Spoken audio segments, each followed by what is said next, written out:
Assalamualaikum warahmatullahi wabarakatuh. Nama saya Endah Sufianawati. Saya guru SDN Margomulyo II, calon guru penggerak angkatan 5 dari Kabupaten Ngawi. Izinkan saya menyampaikan jurnal refleksi Dwi Mingguan modul 3.2 Pemimpin dalam Pengelolaan Sumber Daya. Jurnal refleksi Dwi Mingguan modul 3.2 Pemimpin dalam Pengelolaan Sumber Daya. Dalam jurnal refleksi Dwi Mingguan modul 3.2 Pemimpin dalam Pengelolaan Sumber Daya, saya menggunakan model 6, reporting, responding, relating, relationing, reconstructing atau 5M. Model refleksi 5M diadaptasi dari model 5R atau Bayen dan kawan-kawan 2002 dalam Ryan and Ryan 2013. 5M terdiri dari langkah-langkah berikut. 1. Mendeskripsikan atau reporting, menceritakan ulang peristiwa yang terjadi. 2. Merespon atau responding, menjabarkan tanggapan yang diberikan dalam menghadapi peristiwa yang diceritakan.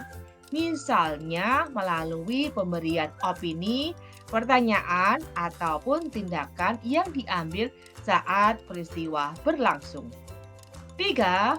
Mengaitkan atau relating, menghubungkan kaitan antara peristiwa dengan pengetahuan, keterampilan, keyakinan, atau informasi lain yang dimiliki.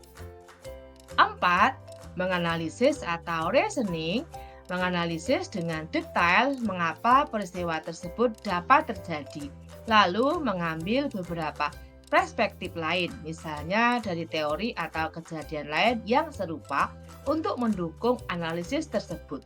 5. Merancang ulang atau reconstructing, menuliskan rencana alternatif jika menghadapi kejadian serupa di masa mendatang.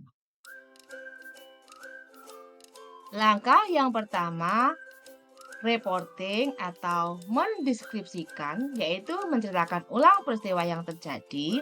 Pada kegiatan modul 3.2 diawali dengan mulai dari diri, dilanjutkan eksplorasi konsep, kemudian dilanjutkan ruang kolaborasi, dan calon guru penggerak mengerjakan demonstrasi kontekstual secara mandiri. Secara klasikal, calon guru penggerak mengikuti FitCon, elaborasi pemahaman, dilanjutkan mengerjakan koneksi antar materi, dan aksi nyata tentang pemimpin dalam pengelolaan sumber daya. Langkah yang kedua dalam model 6 yaitu responding atau menjabarkan tanggapan. Dalam modul 3.2 ini, semangat adalah modal bagi saya dalam mempelajari modul 3.2. Saya antusias mengikuti ruang kolaborasi tentang aset yang dimiliki dan pengaruhnya terhadap pelaksanaan pendidikan di sekolah. Saya juga belajar menganalisis 7 modal pengelolaan sumber daya. Selain itu, saya juga menggali informasi tentang pendekatan keterampilan mengelola sumber daya yang ada sebagai wujud kekuatan dan potensi menuju pendidikan yang lebih baik. Berikutnya, langkah ketiga, mengaitkan atau relating, yaitu menghubungkan kaitan antara peristiwa dengan pengetahuan, keterampilan, keyakinan, atau informasi lain yang dimiliki.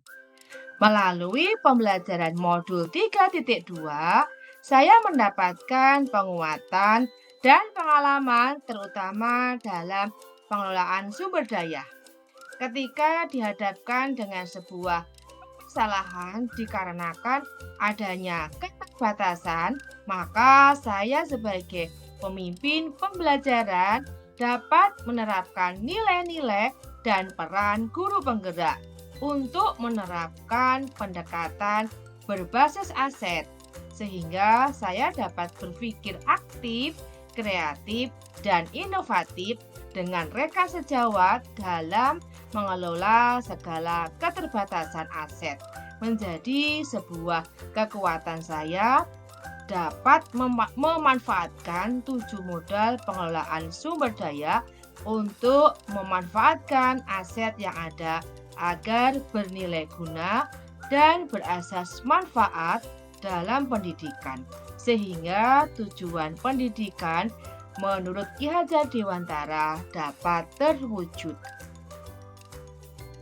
Langkah keempat, menganalisis atau reasoning.